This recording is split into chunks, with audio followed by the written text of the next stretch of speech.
Voilà déjà 2 ans que Patrick Poivre d'Arvor fait l'objet de graves accusations.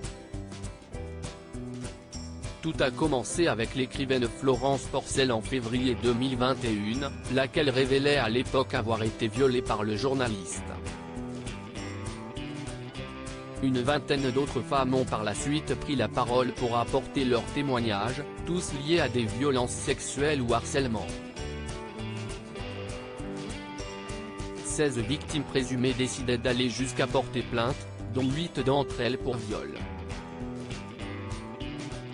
L'ex de Claire Chazal a de son côté toujours nié fermement les faits qui lui sont reprochés.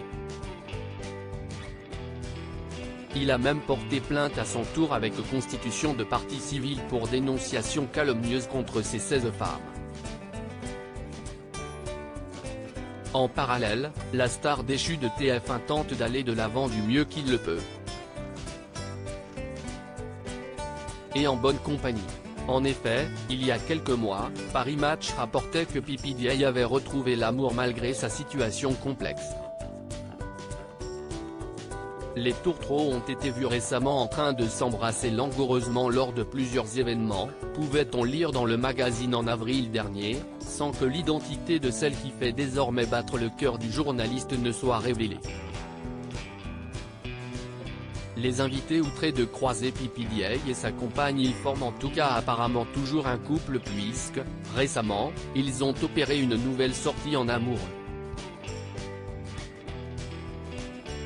C'est ce qu'on apprend dans les pages du nouveau numéro de Closer, paru ce vendredi 17 février 2023.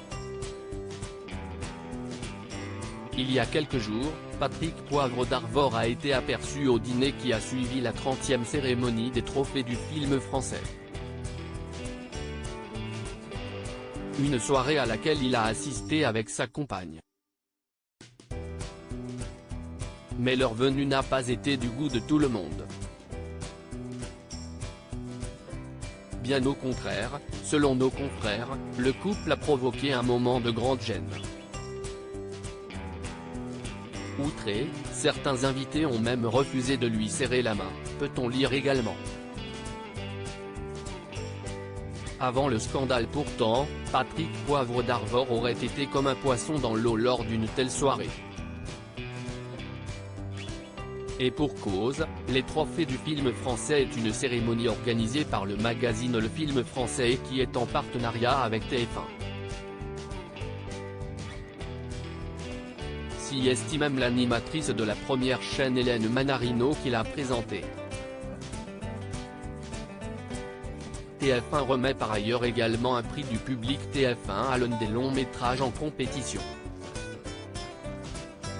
Cette année, c'est Maison de retraite avec Kev Adams qui a reçu cette distinction. PPDA reste présumé innocent des faits reprochés jusqu'au jugement définitif de cette affaire.